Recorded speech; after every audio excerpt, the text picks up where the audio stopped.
All right, welcome to When Bin Shell Strikes Back, revisiting Automate All the Things. So I'd like to start with a quick survey, as I always do for most of my talks. And oh, right, we can't do that this year. We can't get a pulse on the audience because we're all remote. Well, I left this slide in here because I wanted to take a moment to give a shout out to the USENIX staff and the volunteers, the track and program chairs, Nora and Mike, for putting in the work to put together an event to give us a bit of a sense of normalcy at the end of this dumpster fire of a year. So thank you very much. Thanks for putting the time and the effort in. We really appreciate it. And since I can't pull the audience to do a little bit of a level set, I'll just say this. If automation and bash scripts are old hat to you, we're going to talk about some things that you can do to make automation a better partner in your work. If you're new to automation, we'll give you some things to think about as you start to automate things and go through that journey of automation in your career.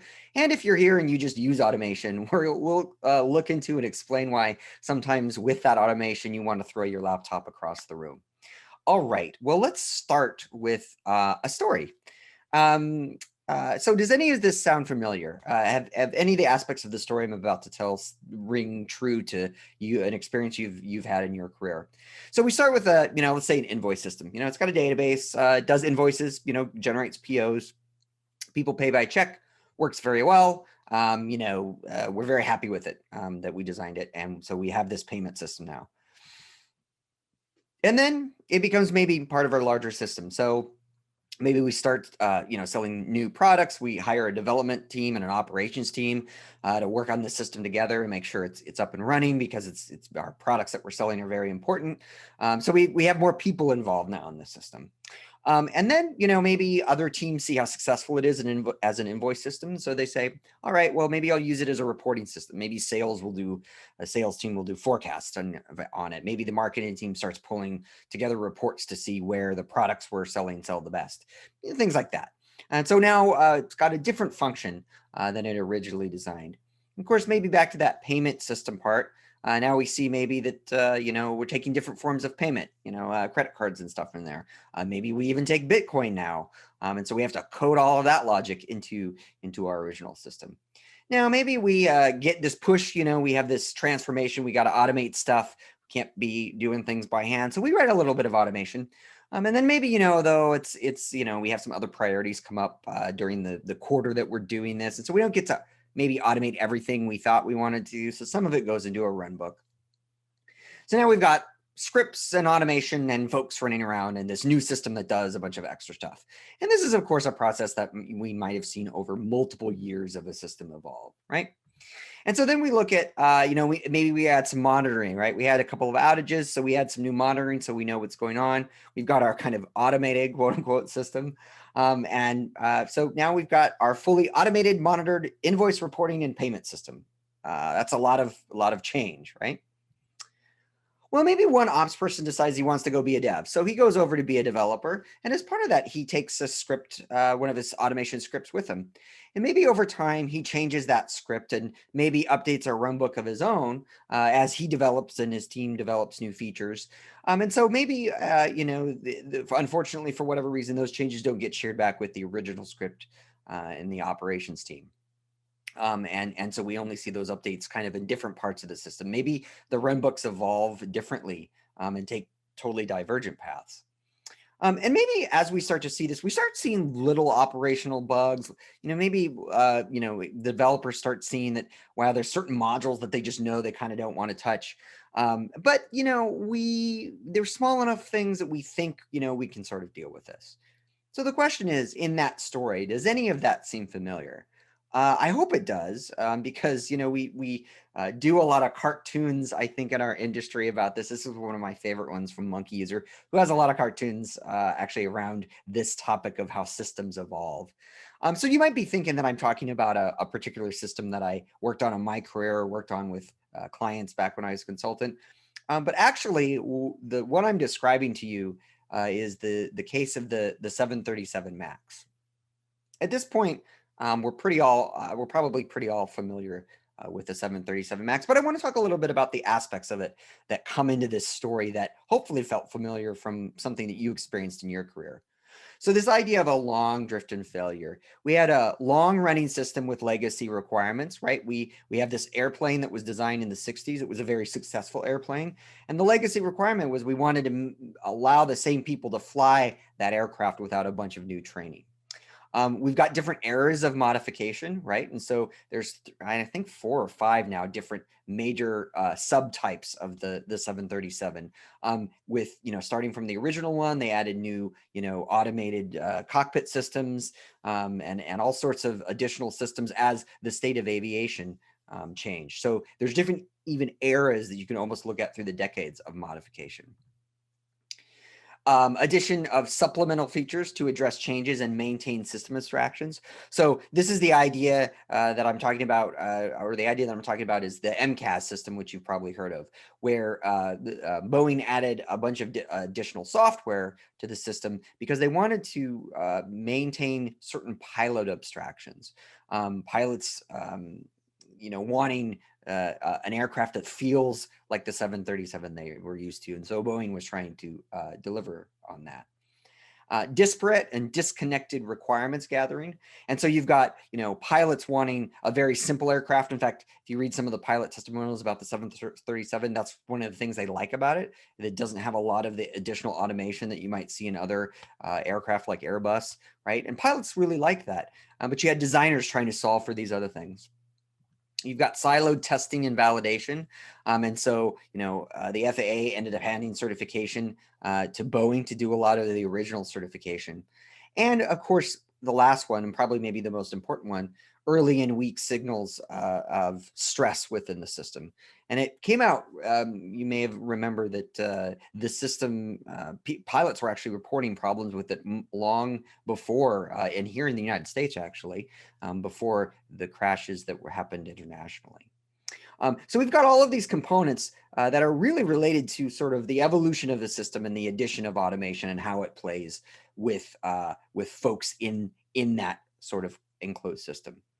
Now, bringing another example, a little closer back to home, a lot of you have probably are familiar with the Night Capital example. I'm not going to go through too much of it, but the reason I bring the Night Capital example up, this was back in August of 2012. They had some automation go awry. For about 45 minutes, they lost $170,000 per second. And the reason I bring this one up, again, it's a case many of you may know about, is because it shows us the speed at which automation can really hurt us, right? This was a deployment that went out on a Wednesday, and basically, effectively, by Saturday, the business was out of business and needed a capital infusion. That's how quickly automation can change our world. If you want to read more about sort of my thoughts as a software engineer and a human factors person, there's a post here talking about why software engineers might want to pay attention to this case. I think it's an important kind of bellwether case that has a lot of threads that are relevant to us in operations that we do. So who am I? I'm J. Paul Reed. The two most important aspects on this slide are my Twitter handle, @JPaulReed on Twitter, so you can tweet me. We can chat about things if I bring something up in this talk that you have questions about or are curious about. The other thing I wanted to mention is that I hold a Master's of Science in Human Factors and System Safety. And I mention that because a lot of the things that we're going to be talking about come from the safety sciences, are related to human factors. They're things that have been talked about and discussed, for decades in the safety science field. And now they're bringing a lot of that sort of knowledge and expertise to our industry, because a lot of those researchers find what we're doing fascinating and weird as we sort of try to operate these huge web scale systems. So we're probably all familiar with this idea of automate all the things, right? We're doing DevOps, okay? So we have to automate everything, right? It's, if you remember the DevOps CAMS acronym, automation is like right in there. And so we're probably familiar with this idea of automating all the things. But how do we actually go about when we say automation, like what do we mean? This is a great XKCD cartoon, right, of all the different ways that you might sort of automate or install something. And certainly we have quite a number of them. We've even got, curl bash, we've got some Git cloning going on there. So, maybe this is an indication that it is shell scripts do run the world. They are sort of this universal automation. But a question that I sort of have is like, what is automation? Like when you think about automation, like how would you describe it? How would we sort of give a definition that we can sort of talk about it today? Well, it's kind of one useful way to think about it is sort of this scale, right? On the one end, we've got maybe a script somewhere in the middle, maybe we've got, orchestration tools that have some built-in logic, and you can put scripts into them, but they have some guarantees and some things that they give you. And then of course, on the other end, we've got these sort of machine learning AI systems that can kind of like do everything. Now, one of the interesting things, for a script, does it become automation as soon as someone other than the person who wrote it runs it?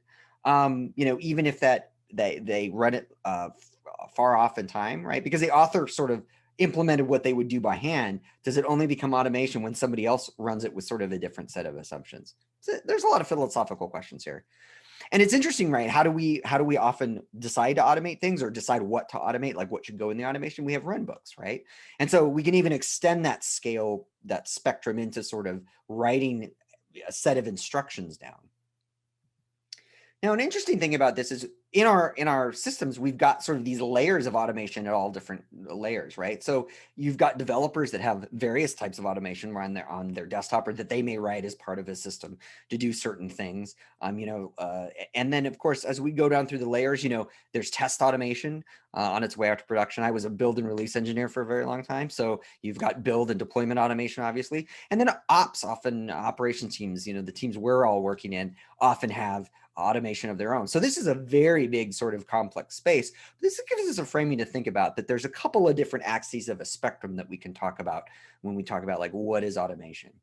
Now, I think we live in a complex world of automation. One of the things I like to ask, this is a cut from a diagram of Slack notifications. So when you turn your notifications on and off in Slack, so it won't bother you, you might ask, well, how does Slack determine whether or not it should send you a notification or not? And it turns out that that's the actual flow chart.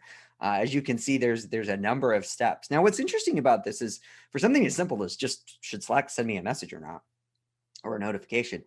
The interesting thing is now we've started wiring these systems together. So now we've got systems like this where, maybe we wire Slack up to Jira or ServiceNow, right? And then we, might hook it up to some monitoring or some other aspects. And then of course, if you're on call, maybe you hook it up to PagerDuty. And suddenly you've got this really complex interconnected set of automated tools that we interact with every day that can really, support us in doing our jobs, but also introduce a lot of ambiguity. So do we really want to automate all the things? Is that really the road we want to go down? Well, let's explore that a little bit.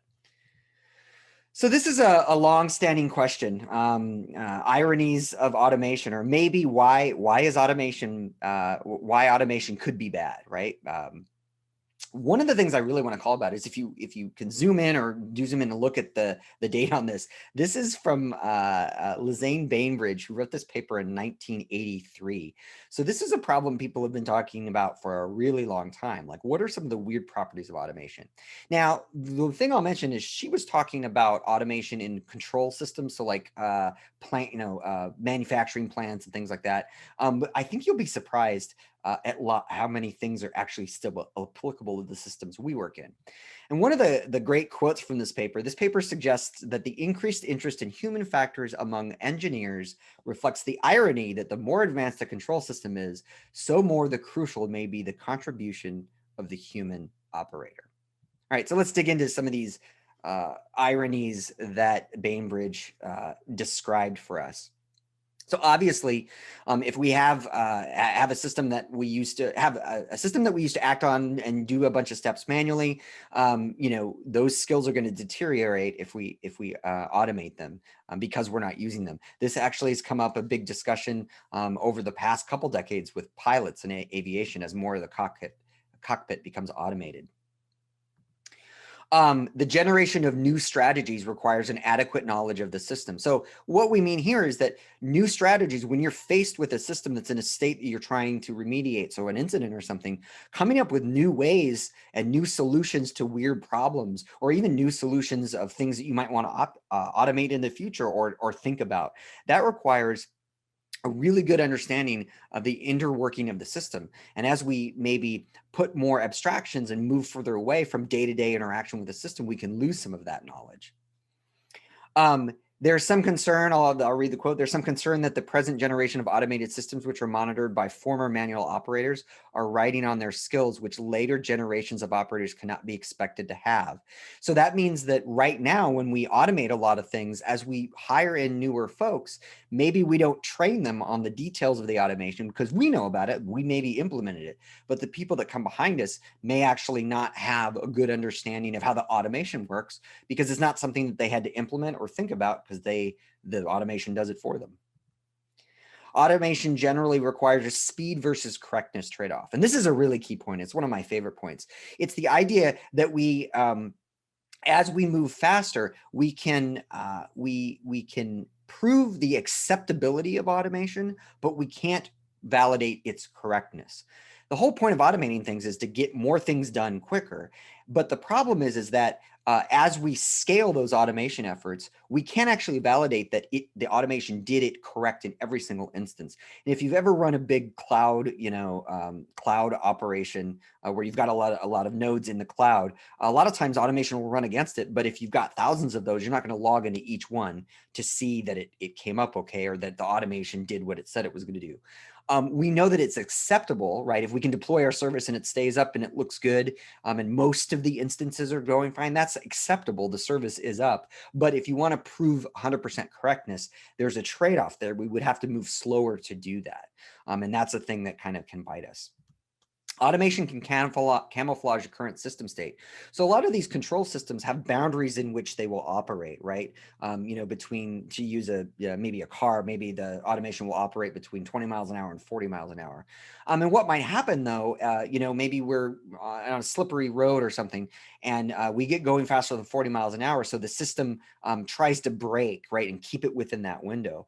Well, the problem is that as the automation tries more and more to keep a system within a particular set window that we've set for it, once that system, if it's pushing up against that boundary and the automation's pushing back, once the automation lets go and says, I actually can't control this anymore, you've got a system that is already right at or over the boundaries that you've already set for it. So when you are come in as a human operator, that system is already right at or outside the tolerance, or it has a lot of velocity and it's escaping those tolerances very quickly, right? When we see this maybe with, request storms on a service where, something goes wrong and auto scaling may not react fast enough. And then once, the system becomes unstable because there's kind of sort of this runaway that the automation couldn't catch it. And then that's when we get paged and we have to deal with that.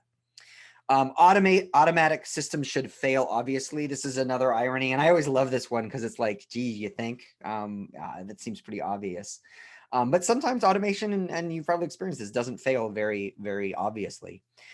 Tracing the decision trees made by algorithms can be difficult or today impossible. As we add sort of this machine learning or AI aspect to some of these automation systems, they don't record their decision tree or thought process, quote unquote, for us. So they can put the system through that decision algorithm into a state that is actually hard for us to even replicate or understand because it doesn't really dump its thinking, and I'm putting that in heavy quotes, out for us to look at.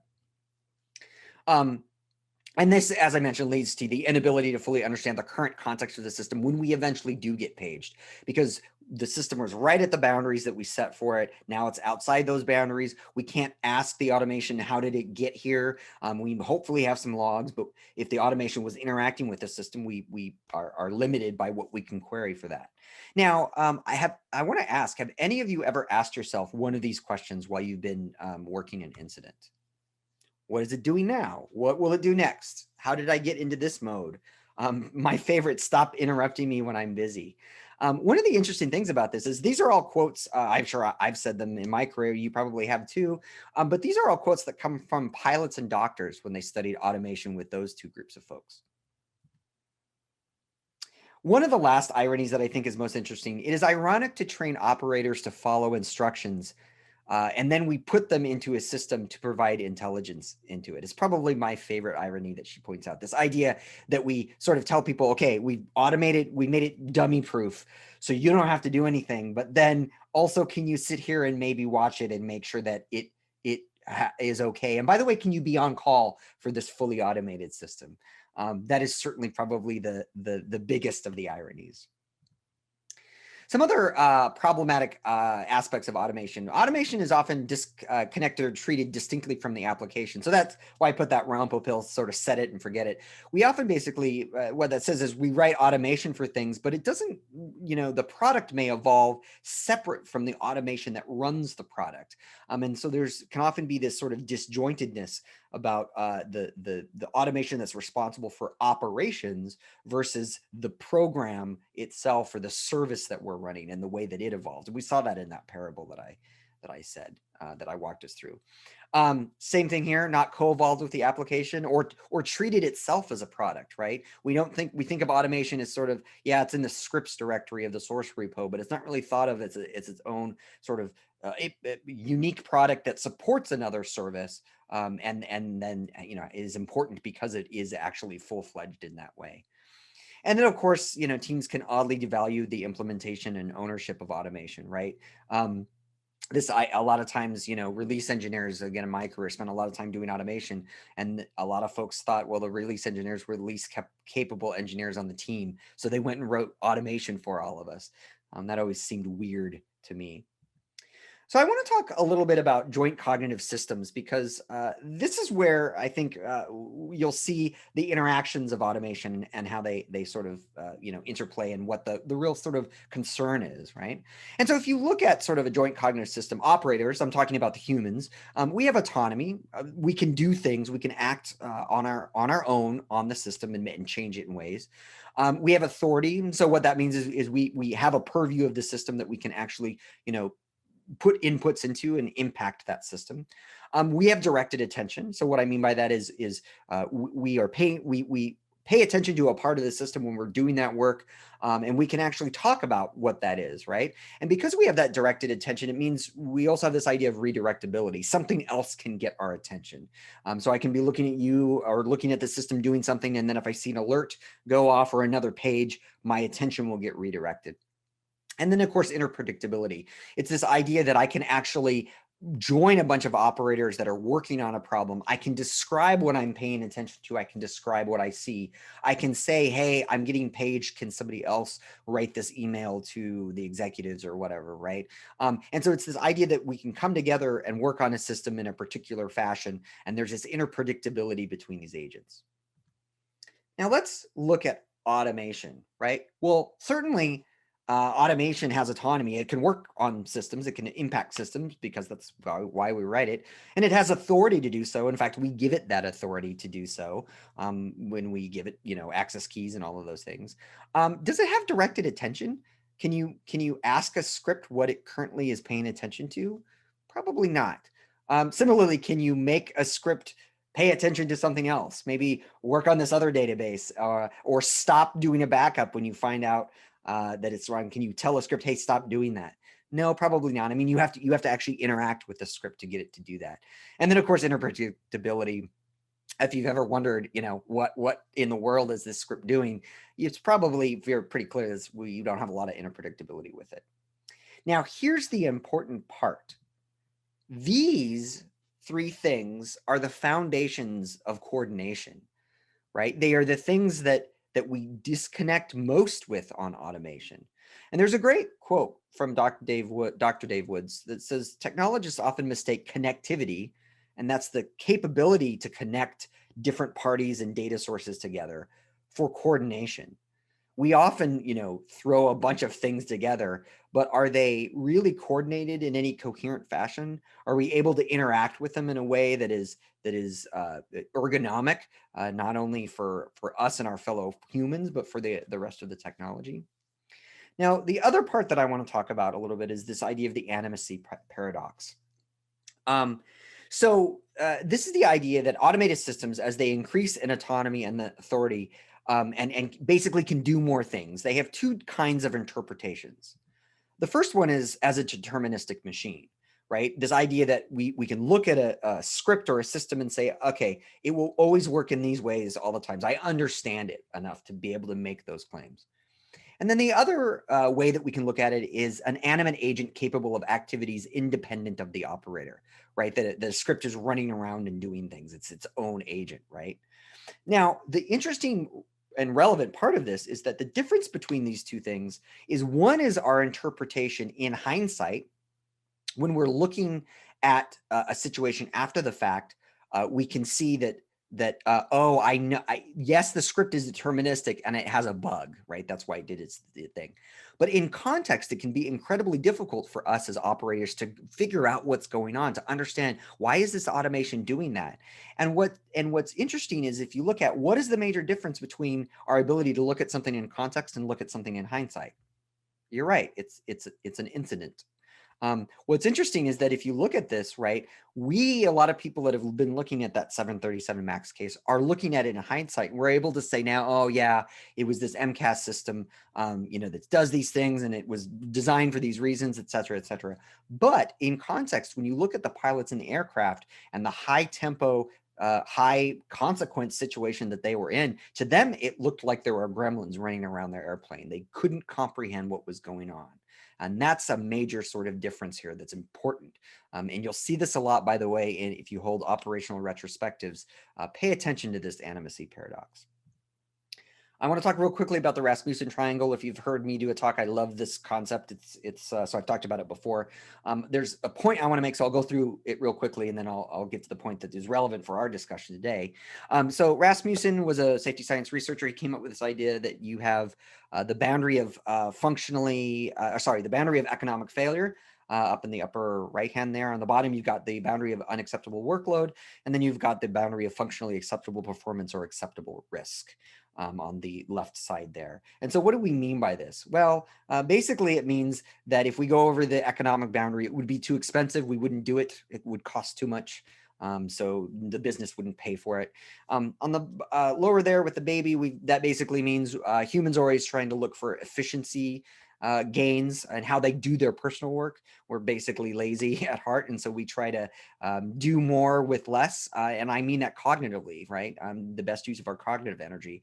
And so we are always trying to make things more efficient. And then of course, that last boundary, you've got a boom or an accident. So you've got the business pushing away from their boundary. They want this idea of cheaper, better, faster.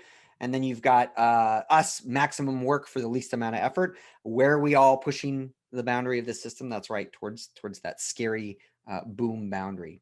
Now, one of the interesting things is these boundaries move in time, and no system is static. And one of the researchers, I think it was Decker, talked about this as the discretionary space.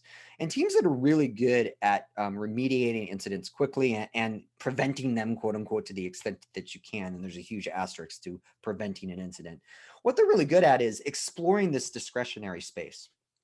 They're really good at noticing when the system gets to its boundaries and being able to wrestle it back either across that boundary of that failure where that explosion is happening, or to sort of prevent it through noticing that something doesn't feel right, bringing their expertise to bear. Now, the point that I want to make here about automation is automation cannot play with us in the discretionary space. It doesn't have the capabilities around inner predictability and directed attention that we would expect out of human operators with expertise to catch those sorts of things, which means it can't participate with us when we're trying to remediate the system in those complex situations and pull it back across the boundary. This is often referred to as automation brittleness. The automation is brittle in a particular way. So am I saying we should just stop automating anything and just go home and do something else? No, that's not what I'm saying. So we're going to look at some solutions here to deal with this problem.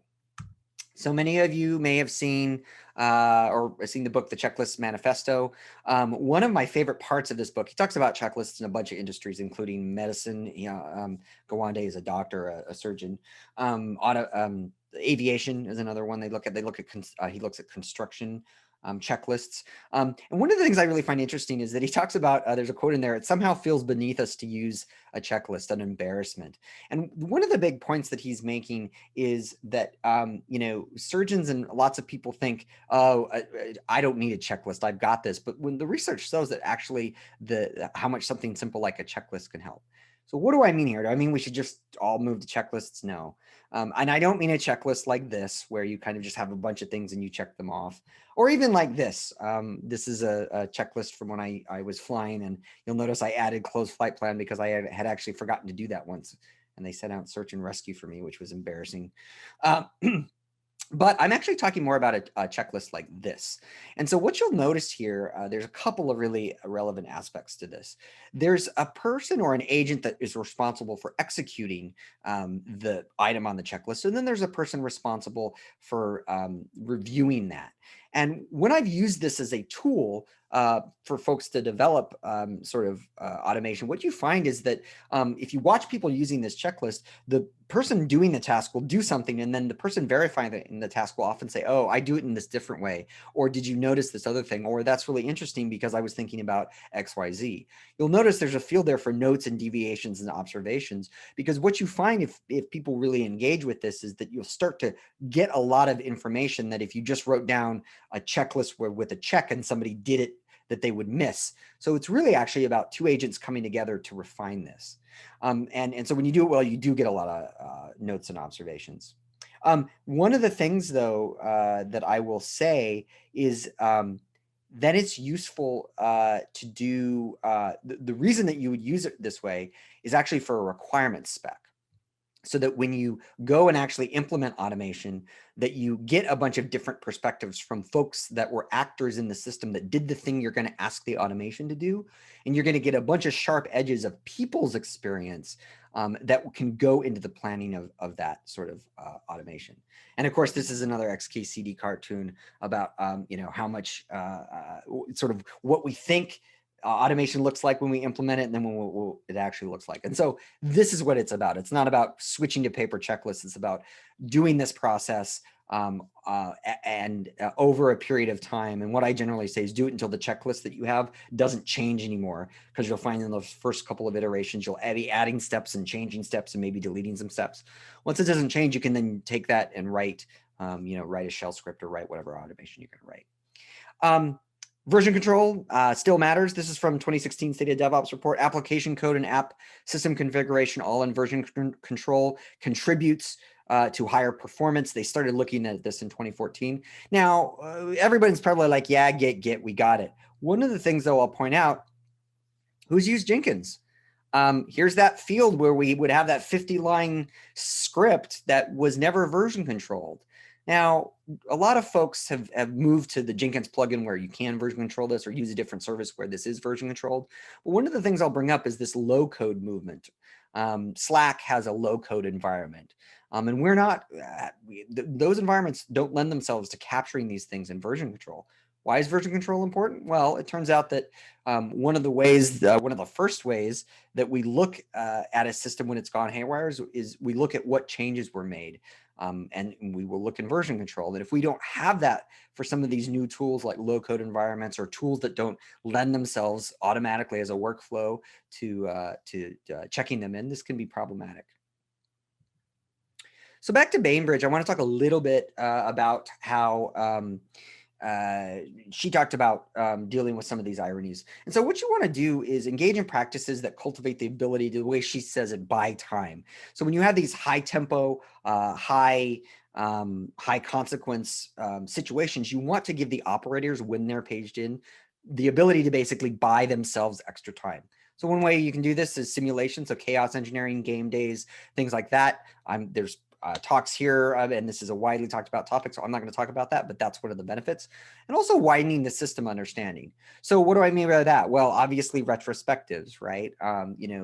Chatting, oftentimes hallway chatter can be something that widens our system understanding. But this is one of the reasons we say in retrospectives, when you hear the phrase, I didn't know it worked that way, that's actually a sign that a valuable piece of knowledge was transmitted to someone else, and their understanding of the system was sort of widened. Checks over locks. So this is the idea that you shouldn't place assumptions on the strategy you use to get to an outcome. So the point is if you've got a system in state A and you want to get to state B, a lot of systems will lock the ways you can get out of state A. They won't allow you to do that. What you really want to do is get to a situation where you're checking the system is in the desired state, and that allows your operators to get the system to that state in whatever method is best for the situation at hand. It allows you, the operators, to deal with a wider variety of situations. One of the best examples that I always laugh about this is, big corporate sort of change requirements, and people will just put an emergency change request through, right? And that's because there's too many locks. Consider the element of time pressures when designing automation. So you're going to have some automation. I've got a script that tells me my email and prints out the subject lines for me. It's a low tempo, kind of unimportant piece of automation. If you've got a deployment script, that's a bit of automation that's going to be involved in a high tempo situation, possibly high consequence if it's a bad deployment. And so be aware of the time pressures that are likely to be experienced by the folks using your automation. So framing automation coherently, this is another thing we can do. So one of the nice things, Chef, Puppet, Ansible, you probably heard of these. The point there is frameworks like this force us to sort of unify the way we do automation, sort of fit the automation in, they make some guarantees about things and then we sort of direct them. So this can help because it sort of brings some coherence to, say, a bunch of different shell scripts or something like that, that can make it easier for operators to reason about how the framework works, and then get a little more traction on a particular problem.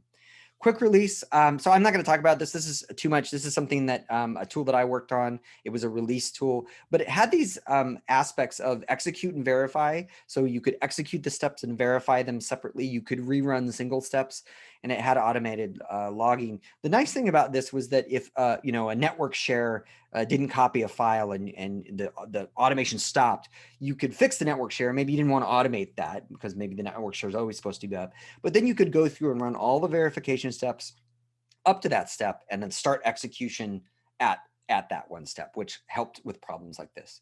You'll notice, by the way, this comes from that checklist idea. That's where the idea, I got it. Of course, I mentioned bash rerun. Rerun is a tool that brings a lot of the same capabilities actually to shell scripts, where you can kind of put in these verification steps and look at them separately and also rerun them. Finally, improving coordination. So how can we do this? How would we potentially do that? Well, how do we solve this problem?